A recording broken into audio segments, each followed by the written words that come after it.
matchup on Monday night with the top two teams in the Eastern Conference facing off, but the Miami Heat showed exactly why they're on top of the standings with an absolutely dominating performance against DeMar DeRozan and the Chicago Bulls. Is this the win?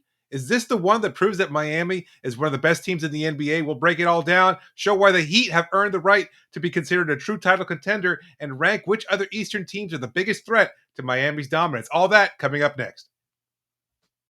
You are Locked On Heat, your daily Miami Heat podcast. Part of the Locked On Podcast Network, your team every day.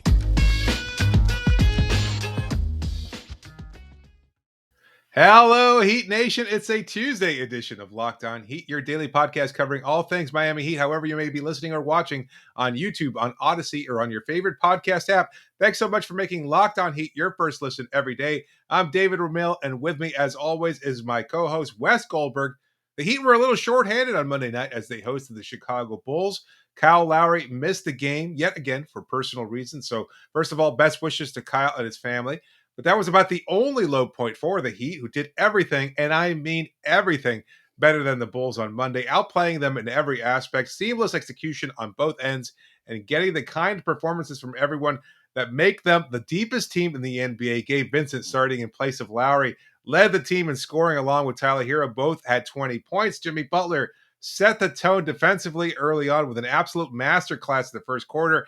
Bam Adebayo continuing to be aggressive and attack Chicago's Nikola Vucevic while proving that he is absolutely deserving of consideration for the Defensive Player of the Year award. And I think that, for me, is the big takeaway of tonight's game. I don't know where to go. So many different angles in this one, and we'll get into who deserves the most credit. But it's Miami's defense that really took a notch. Like, we had concerns, or we were thinking about how Miami would approach this game, right? Because we've seen them in the past. Look, on Saturday night, they handled a fast-paced San Antonio Spurs team and got blown out early in the first quarter. Were able to come back and win, not quite comfortably, but at least pull away with a victory. Tonight, they set the tone from the very first start, and a lot of that was set by Jimmy Butler. Yeah, 4 steals in the first quarter for Jimmy Butler, forced Chicago into 8 turnovers early, and that was because of just this swarming defense that the Heat played with. The Heat have the 6th-rated defense in the NBA, and somehow that doesn't seem good enough, right? Right. Like, this is a team Seems too low, that right? It does. It feels like they dial it up a little bit when they go against these top teams. They're 3-0 now against Chicago. They got their number, basically. They're 11-7, by the way, against the top 5 teams in each conference. They dial it up when going up against the best teams in the NBA, and Chicago is no exception. Now, there were moments this season, and especially in this game, where I'm like, you know what? I'm not a total believer in the Bulls. We'll talk about that later on. But this is an elite offense led by an elite offensive scorer, DeMar DeRozan, who was just had been on a tear, 10 straight games of 30 plus points, several in the 40s. And he was unstoppable. And yet Miami held him to 18 points overall on 7 of 16 shooting. And to me, it's not even the 18 points that they held him to that's important to me. It's the 16 shot attempts that he got. It's the fewest amount of points that he's scored since I have it here, since January 14th. The fewest amount of shot attempts that he's had since January 30th, right?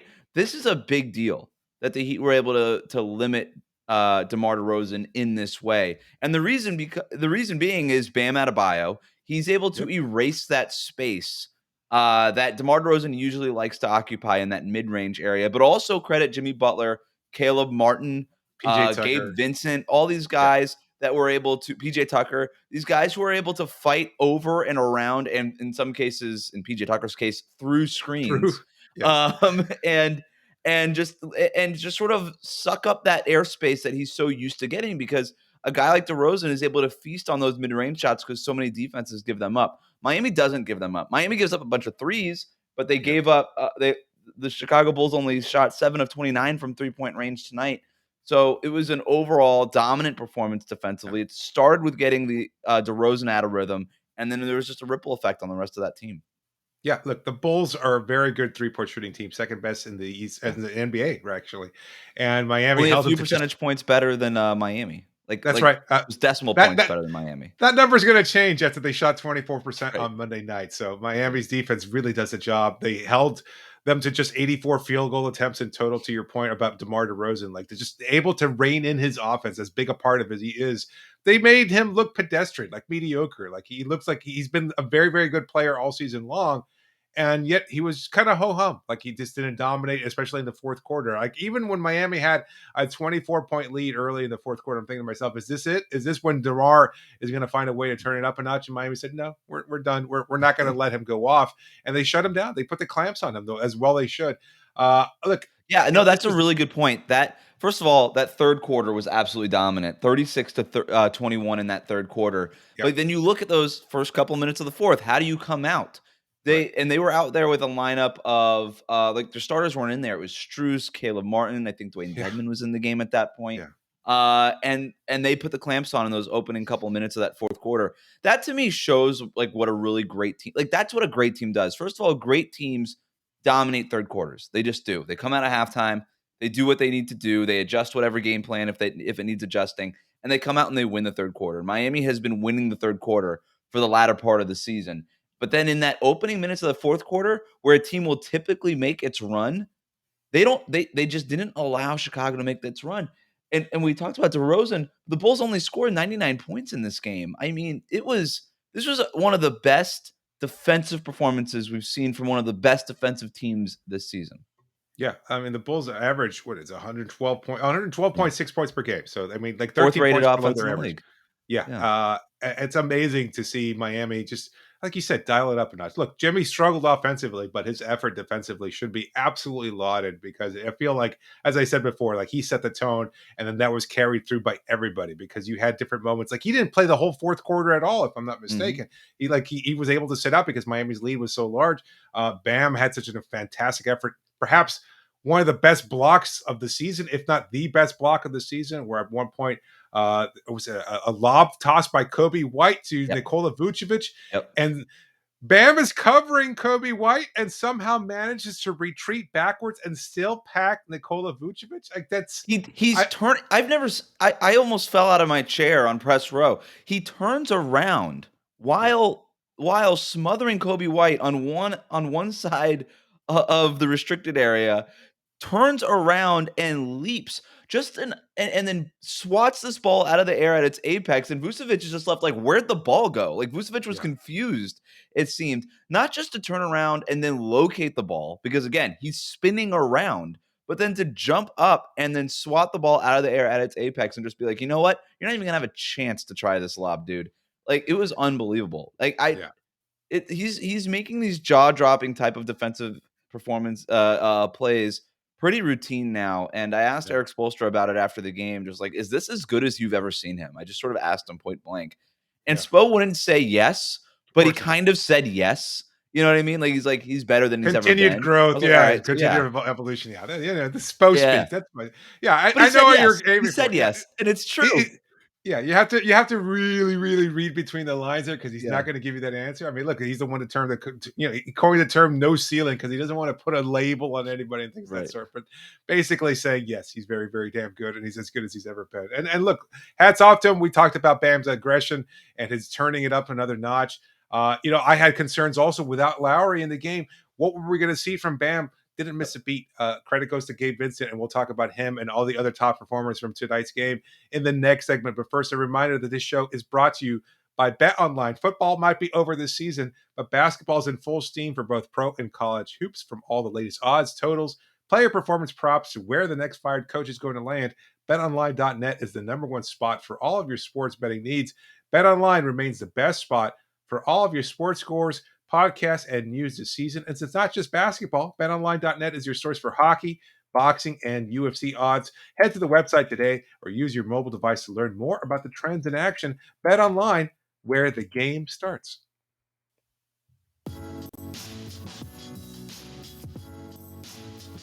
All right, back here with Locked On Heat. Thanks for subscribing on YouTube, checking us out wherever you get your podcasts. Make sure you're listening to Locked On Heat, your first listen every day. All right, it's time to get in the kitchen, David, and whip up some credit cookies. What kind of cookies are we doing today? You know what? I was at the supermarket the other day, and I was with my 3-year-old son, and I was thinking back about my childhood, and I saw the joy in his eyes when he saw the box of Barnum and Bailey's animal crackers, the classic Oh, box.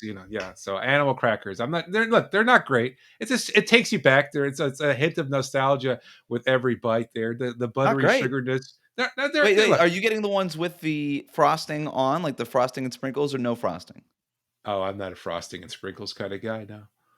I I'm didn't with even you. know there I'm were. with you. I'm not. I didn't even know Yeah. there were. I like. Give me the classic butter sugar cookies. That's all you need. It's Yeah. like a little bit of flour, sugar, a lot of butter. It's like, yeah, here you go. That's a pretty damn good cookie. It looks like a sort of lion, a sort of elephant. It's close enough. It's like it taps They are into your very blobby imagination. looking. They Yeah, look yeah. mostly But like you know chicken what? nuggets. Yeah, when you're 2 or 3, it's like, oh, these are cool. These are amazing, and that's every time you open a box, it's like you feel like you're getting another mystery inside. But so to me, look, you know what? As a great parallel, you know exactly what you're getting from the Miami Heat. You're getting from the strong performances from all their key players. But yes, animal cookies are the cookie du jour. Let's move on. All right, our first animal cookie. Well, I'm gonna give. I know we talked about him. Maybe I'm going overboard here, but I got Bam fever right now. You mentioned him as defensive player of the year candidate. I'm giving him 4 cookies. I'm giving him 4 animal cracker cookies here of the 10 that we have available to us. So we're down to 6 to spread among a lot of other players who deserve it. But I'm giving 4 of them to Bam, and I think that's a good number. And we talked enough about him, but can we seriously like you brought him up as a defensive player of the year candidate to I did. me on yesterday's show, and I was a little skeptical only because of games played. Not that I don't Yep. think that he deserves defensive player of the year. I just wonder if other voters might not think he's deserving because he's not an all-star.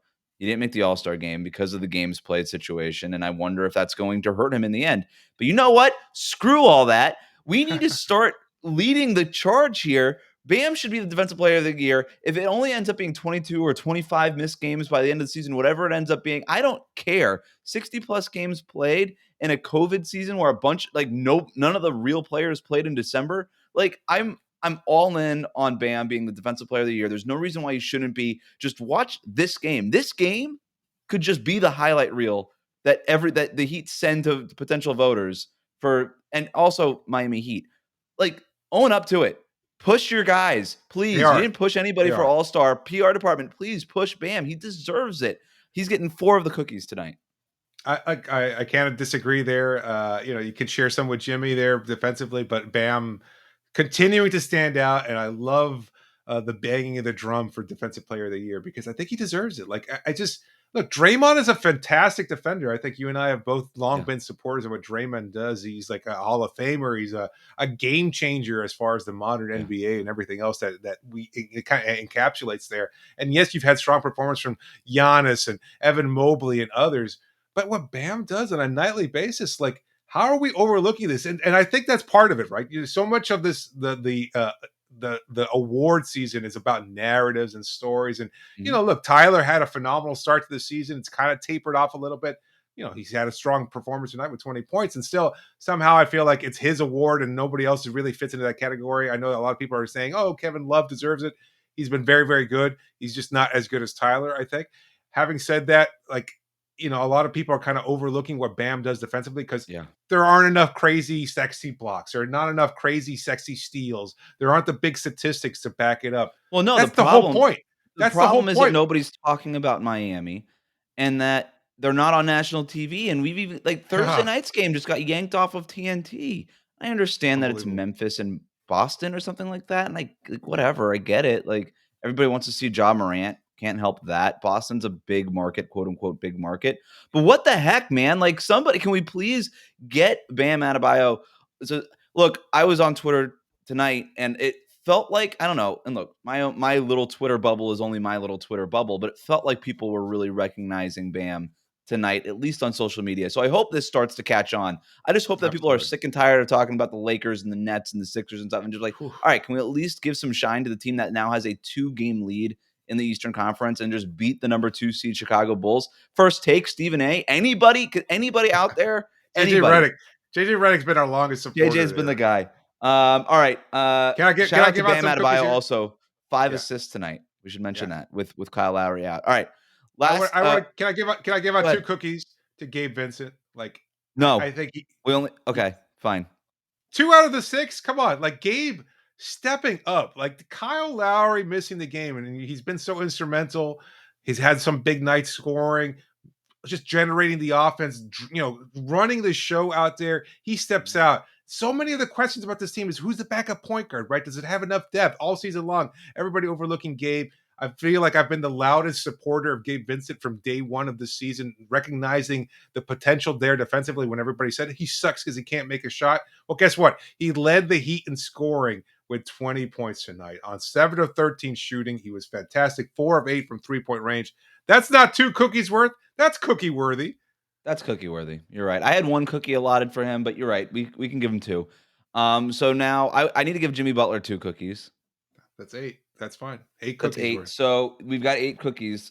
Jimmy Butler, we talked about him, 4 steals, setting the tone. Tyler Herro to me gets 2 cookies. You mentioned that he's kind of tapered off. I 100% disagree with you. What was it? 36 points, 34 points, and then 27 points, and then 20 points coming out of the All-Star break. That dude, and not to mention with the just because of the missed time, the fact that he didn't actually get an All-Star selection. It felt like the momentum was cresting there around December and January, and it's kind of tapered off a little bit. But he's coming out of the All-Star break looking awesome. He was asked about it by I forget which reporter after the game, but he said he's feeling good. He probably didn't really need to miss those games before the All-Star break. It was a little bit of rest. It was a little bit of just like maintenance, preserving that knee, just making sure it didn't get any wonkier. And good. I know you're a fan of all that stuff. You love not playing players. It's like kind of your thing. But in Tyler Herro's case, it worked out, and he scored 20 plus in every single game that he's played coming out of the All-Star break. So he gets 2 cookies. That's all 10 cookies that we have. But wait a minute. I just found another cookie, David. Oh. I found another one deep in the box amongst the crumbs. I'm giving 1 cookie to Caleb Martin. I loved his defense on DeMar DeRozan tonight. The Heat did not miss a beat when Jimmy Butler or PJ Tucker were out and Caleb Martin was in. This is according to my charting. DeMar DeRozan, 4 of 6 with Caleb Martin on him. And I would say a couple of those got a lucky bounce, like a DeMar DeRozan shooter's bounce, which he deserves because he's DeMar DeRozan. But I thought he did a really good job on DeMar DeRozan tonight. And defensively overall, he had a bunch of points in transition. Ended up with 9 points on 3 of 4 shooting, 4 rebounds. I thought he just had a really impactful night. One of which was like the most spectacular rebound I've ever seen. Like I don't know where he flew in from. Like he was maybe from the free throw line, or it seemed like maybe just a step in from the free throw line. Somehow coasted on a missed shot there, corralled the board as it was carrying off the rim, perfectly seamless, and wound up inbounding the ball as he was flying out of bounds. I thought he was going to get hurt on the play. Luckily, he did not. But a tremendous showing from him. Again, just continues to do all the little things. Like I'm glad you shouted out his defense because he's been very, very good. Like you see the moments from him of incredible athleticism where he's able to get a big dunk or a great dunk tonight. Steal. Yep. Yes, and yet the defense, the slow, steady pressure that he's been improving at throughout the course of the season, not getting nearly enough attention. Checked in, started picking up DeRozan full court. It's stuff that you love to see. Yeah. How did he play? 25 minutes. Yeah, that's a pretty good showing. As many minutes as PJ Tucker, as many minutes almost as Jimmy Butler, who played just 29 in the night. But you know what? A strong showing against the Chicago Bulls, and now we have questions whether or not Miami has been able to pull away from the rest of the Eastern Conference pretenders. Are they still just a dangerous loomer, or are they legitimately a title contender? We'll talk about them and the other teams in the East and whether or not they're as scary and could potentially challenge Miami's chance at an Eastern Conference ring. But anyway, we'll also move on and talk about the sponsor for the show, because this episode is brought to you by Rock Auto, with the ever-increasing number of makes and models. It's so hard to find the parts that you're looking for at your local chain auto parts store. You go in there, they ask you questions. You hate going through that process. Maybe they have the parts that you're looking for. Maybe they don't. Maybe they'll just give you whatever they happen to carry in their warehouse. Why go through all that when they're just going to look things up on their computer, which you have access to at home or on your phone, which means you've got access to a family-owned business. That's rockauto.com. I've used them. Their website is so easy to navigate. You find what you're looking for with just a few easy clicks. You save time, you save money, hundreds of dollars. I was able to change the taillight of my wife's car. I've mentioned that a number of times. And you know what? I'm still proud of it because it's a great opportunity to save some time and money. Who doesn't want to do that? So right now, go to rockauto.com and see all the parts available for your car or truck. And then go to the section that says, how'd you hear about us? And write the phrase locked on so they know what we sent you. Amazing selection, reliably low prices, all the parts your car will ever need. That is rockauto.com.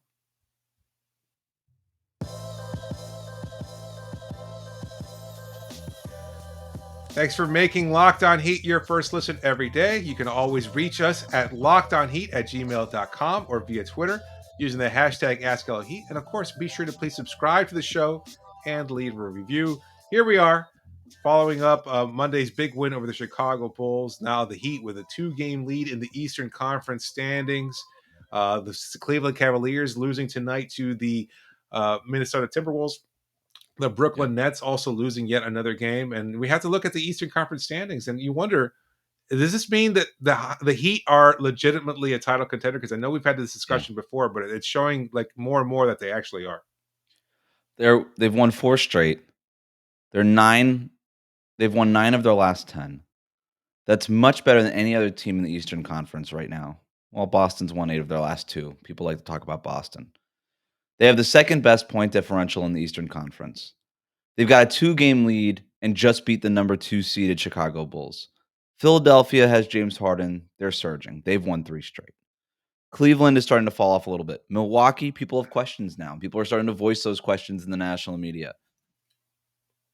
Brooklyn, we're still in wait and see mode. We haven't even seen Ben Simmons. Toronto, Charlotte, Atlanta, nice stories, whatever. Not really contenders. Nobody considers them. We're getting to the point now where we have to be talking about the Miami Heat from a national perspective as the favorites in the Eastern Conference. Now, I know I got on this show and I got on Locked On NBA and said I still think Philadelphia are the favorites in the East. And look, I still might go that way given how they've played out of the All-Star break with James Harden, with Joel Embiid, and how scary they look. But I kind of wanted to go into I kind of wanted to frame it this way with you, David. Like, what if we were to rank the scariest teams in the East from the Heat's perspective, right? So the Heat are here, number 1 seed. Looks like we're making our way towards home court advantage here. But like, of these teams, who are you most scared of? And I would put Philadelphia at the top of that list for me if I'm the Heat. That's a tough one, because I'm thinking to myself, like, what are the strengths of Miami, right? What makes them stand apart? And I know you've pointed out that as their most glaring weakness is the fact that they have a talent disparity amongst like the other teams, like Brooklyn when they had their big 3. Even now with the acquisition of Ben Simmons, Philadelphia, Milwaukee, and their big 3, you can question whether or not Miami's big 3 are as talented as those other teams, but it's their depth that really stands out there. But when you look at the top singular end talent disparity, I mean, they just don't have a Kevin Durant. They don't have Giannis. They don't have Joel Embiid. Now, the way Bam Adebayo has been playing lately, I'm not ready to put him in that conversation. Right. But it's getting closer. It's getting closer. Yeah, I mean, I really hope I'm not coming off too homerous, like a homer there, but like, he's been really good. They don't really have that guy that's able to, I don't know. Do they have a guy who's going to go out there and score 30 every single night in the playoffs? I don't know if that guy exists on this roster, and you just see time and time again in the playoffs, those players win championships. I don't know that Miami has that player on their roster right now. That said, their best scorer is Tyler Herro coming off the bench. Yeah, I mean, maybe it is. Maybe it's Tyler Herro. I don't know. Maybe that's his role that he ends up playing. I still think that there's a chance Tyler Herro ends up starting in the postseason. But I would put Philadelphia there. I don't know. Maybe Boston after that. Boston's defense has been so good of late. Yeah. Jason Tatum's playing as good as any offensive player. I hate doing this. Believe me, after 2 years of beating or facing Milwaukee in the playoffs, it's hard to give them any credit. But I still think that they might be the most dangerous team. Like I'm not sure of those 3, because I think tonight's win kind of exposed the Bulls a little bit. And yes, look, I don't know if we mentioned in the first segment or not, but we should point out they were missing Lonzo Ball, they were missing Alex Caruso, both of whom are good defenders who can create opportunities offensively for others as well. So maybe they wouldn't have looked so, without an identity for most of the game as they did. If either one of those guys was out there. So we should point that out. But I think Chicago looked like less of a realistic contender amongst the Eastern Conference teams. Something that I've been pretty consistent about all season too, is that, you look at this group, is DeMar going to step up miraculously as he has not been able to do at any point throughout his career? Unlikely.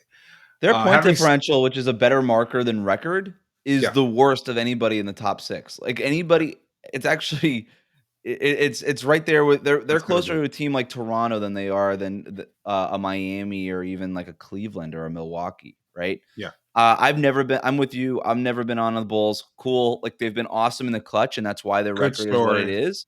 But against really good teams like Miami and other teams, Chicago, they can struggle. And I'm with you. I was kind of sitting there tonight being like, all right, Chicago, show me.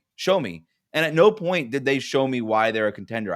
I was waiting for them to turn me into a believer, and I just haven't seen it yet. No. Miami dominated them with Max Strus, with Gabe Vincent, with Caleb Martin. Like these guys were undrafted. Caleb was waived. Strus wasn't even on this roster last year for most of it. It's like you look at these teams and it's just like they acquire these big names and you make these trades and you draft these guys in the lottery and you think, oh, you're going to build yourself up into something. And then years go by. It's like, oh, you're kind of still mediocre at best. I don't know. I mean, they've been very good. Like there's this conversation about the Heat that always rubs me the wrong way. And this is not a homer thing. I think this is actually just being able to be removed from it. It's like you look at Miami and everybody dismisses the culture talk. Everybody thinks because they don't have a state, tax that they can draw all these players in. That's not the way it works. Like Gabe Vincent was just fighting for his NBA life when he signed with Miami. Strus, Duncan Robinson, Caleb Martin, etc. Like you work here, you hold yourself accountable, you take your game to another level. That's what makes the Miami Heat special. That's what Heat culture is all about. And yes, it gets overblown. Yes, it's a marketing tool. That's fine. It also works. It's also been proven over the last few years. As far as who waived Max Strus? Yeah, the Chicago Bulls. No, I mean, I think you and I are in alignment here. I think it's Philadelphia, and I think it's Milwaukee. And you know what? The Heat play Milwaukee on Wednesday. They play Philadelphia on Saturday. So this was the first game of a really tough stretch against some of the top teams in the East. The Heat handled their business pretty decisively tonight. We'll see what it looks like for the rest of the week against some of these other top teams. Really excited. I so am I. You know what? I'm starting to get that way. Like this was a strong showing. You were there at the arena on a Monday night. This was a game where they could have just mailed it in. They don't really care. It's a regular season. Kudos to Jimmy Butler. I'm thinking like maybe he might deserve like a 5th cookie somehow. If you can find another cookie in that box, just because I think, you hear so much about your star setting the tone for your team. And with Jimmy, it really was like he wanted to prove something defensively. Maybe it was because Lowry wasn't there, or maybe it's just because that was his former team. Even though he struggled offensively, it didn't matter. Like, I don't think anybody realizes he went 4 of 13 from the field because of how well he played defensively. It seems like that's all that matters, and that's fine. That's all they really need. And they got great performances from everybody else, and I think that's the strength of this team. Again, you got the depth. You got somebody who's going to step up on any night, and you've also got the potential of Victor Oladipo and Markieff Morris somehow waiting in the wings there and able to contribute at some point soon. We'll see if it happens over the next week or two. Who knows? We'll be on the lookout for that, but we'll also be coming to you live on Wednesday following the Milwaukee Bucks game. So that should be something to look out for. Make note of that. Of course, we'll still have an episode for you tomorrow as well. Make sure to subscribe to the show so you can get the best coverage available. And thanks so much for making Locked On Heat your first listen every day. Make sure you make your second listen Locked On NBA. Locked On experts covering the biggest stories around the NBA every Monday through Friday. I just recorded one right now in less than 30 minutes. It's free and available wherever you get podcasts. I am David Ramil signing off for now. Thanks again for joining me, Wes. Wrap it up, B.